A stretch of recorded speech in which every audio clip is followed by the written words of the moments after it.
Hey again, everybody. Welcome to episode 3 of Too Long Didn't Watch. As always, there are spoilers for episode 3 in this video, so if you want to watch that before you watch this, great. If you're here because you didn't want to watch all 4.5 hours of that longer episode, then you're in the right place. So, let's get started.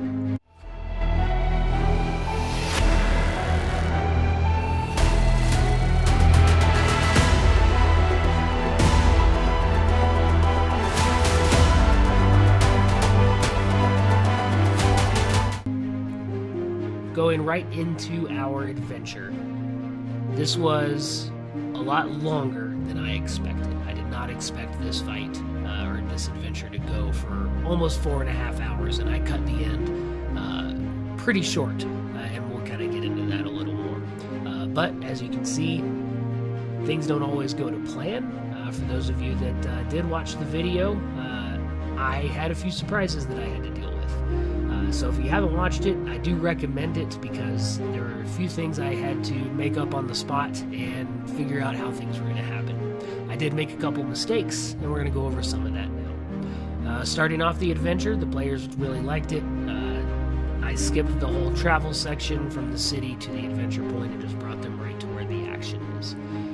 As they got to this field here, which was their opening scene, they were met by a minion of the vineyard owner, as that's how he was introduced, and said, hey, go meet him there, he found something. Now, I like my adventures to start with some kind of action, so we got a little bit of opportunity for the players to introduce themselves and the dynamic that group had created when they put their characters together. And in that little bit of travel to our vineyard owner, they were able to play on that a little bit. Once they got to our vineyard owner, Mr. Talon Nash, there he falls through the floor, and immediately they have to jump into rescue mode. This got a little bit iffy, sending the Drake in for our Drake Warden. Luckily, the rolls happened that they did that the Drake was not able to get Nash out of that hole, and the players had to go in. Had that been successful, I'm not sure exactly what would have happened. I would have had to figure out on the fly because the zombies, werewolves, and vampire spawn and ghosts were all fighting down in that hole. And if all the players were hanging out up top, they could have just picked them off. And thinking about it now, if that were to happen, I would have had them scatter off into the sides, and then they would have had to deal with little pockets of that as they decided to explore this area. But that didn't happen, so I forced my players down into our first room. Now, one thing I did is originally I had this entire map broken down into small sections because one of my players has the computer that can just barely run Foundry okay. So the bigger the map, the bigger problems he has. I had to change that halfway through because we ended up with a chase scene, so I needed a full continuous map the whole time. So I'm just going to pull us into the full map now.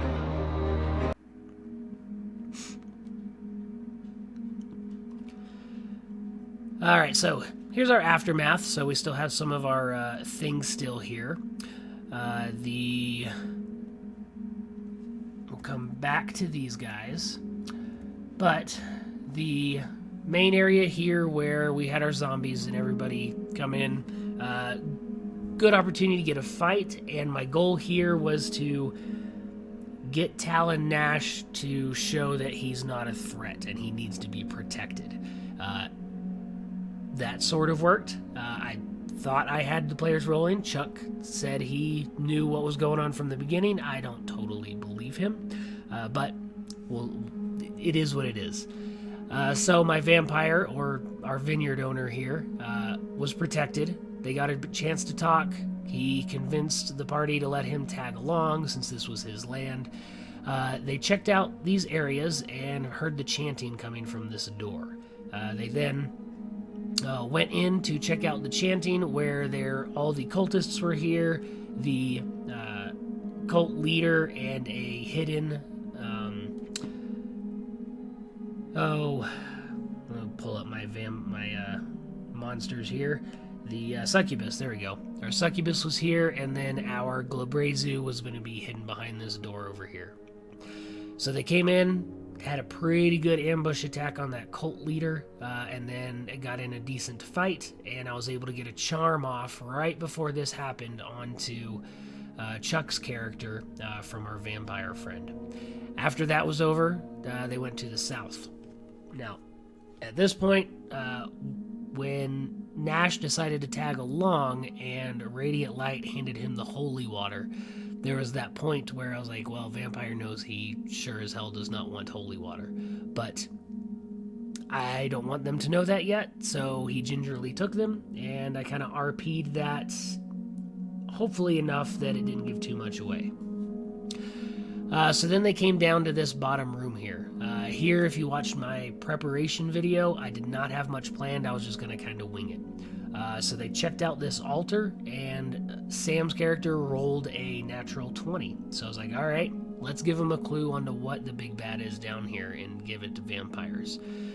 So you heard my description there where the players figured out this was some kind of old blood sacrifice, and there were inscriptions and frescoes of vampires and scenes like that.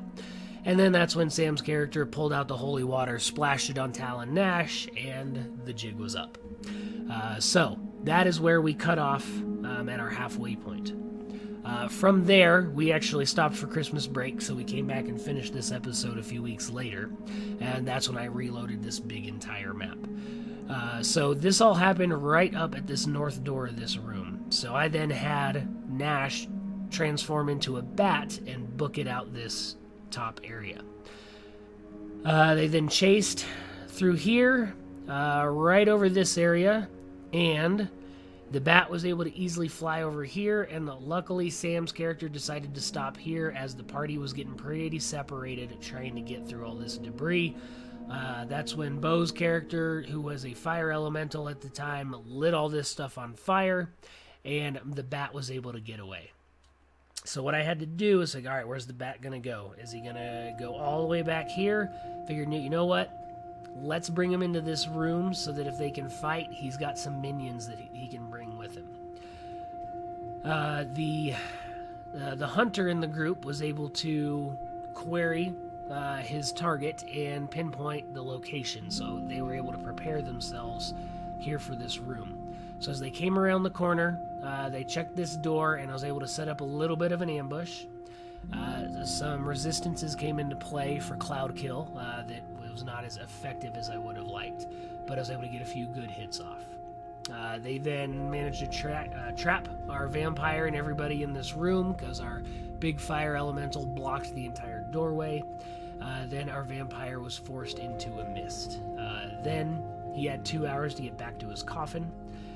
So I was like, what would a vampire do? He doesn't want the party to know where that coffin is, but he's only got 2 hours. So I just had him circle this to let them... They were able to get a short rest in there, and then coming up in that 2 hours, the mist then had to make it over to the final area. Which is where I had to come up with some stuff on the fly for this final fight. Or not even a final fight, for the final episode, I should say, because they did kill the vampire. So as they brought him down here, the vampire mist came into this coffin. They started attacking the coffin. Luckily, fire on stone didn't work too well, so they wouldn't have, they didn't get it destroyed as quickly as they should have. And at this point, if you had been able to see my screen, I had a couple ghosts down here. I said, all right, let's say as soon as the vampire gets in there, these ghosts rise and they're going to possess everybody, and that's how this is going to kill these characters off. For our overarching story for what this series is. So our vampire got inside as they tried to destroy the crypt. If you were playing an actual game, the vampire needs a lot longer than instantaneous to come back into his form. So your players would have been able to destroy this coffin and thus destroy the vampire. But for this case, he came in and I had that trigger all these ghosts come out of the floor, and then there is no way, I think, that the players could have survived all of these ghost fights. Bo's character, Jørgensen here, he had the some barbarian features that would have let him keep going even after he expended his wild shapes, went down to 0 and came back several times. So I figured, you know what, let's do a possession with these ghosts so that we don't have to, because that would have been another hour and a half trying to get him down. But the vampire was brought back for the purposes of our overarching story, but in the terms of running a vampire as a big bad, lessons learned on this. Vampire needs to be able to have more time to charm the characters and sucks in a one-on-one fight and needs minions. So if you're looking to run a vampire as a one-shot, that one-shot needs to be over the course of a few episodes and needs to get a lot of the player characters on his side. Because once he goes into combat, he's going to rely, or she's going to rely on the minions to do most of the fighting. I found myself very limited in a lot of the physical capabilities of the vampire. The magics aren't really tailored towards direct physical confrontation. It's a lot of that charm and using the allies against each other. But overall, I enjoyed this. It took a lot longer than I expected. I was not expecting 4.5 hours. And my players didn't even fight. They skipped out on one of the fights. So that could have played a little bit into them succeeding as well as they did. But if you're playing a vampire, using that as your big bad, I recommend that be an entire story arc and not just something you're going to do on a one-shot, because the vampire is going to need a little bit more. That concludes Too Long Didn't Watch. Hopefully you're able to watch the entire episode and see my reaction when that holy water was sprinkled on my vampire.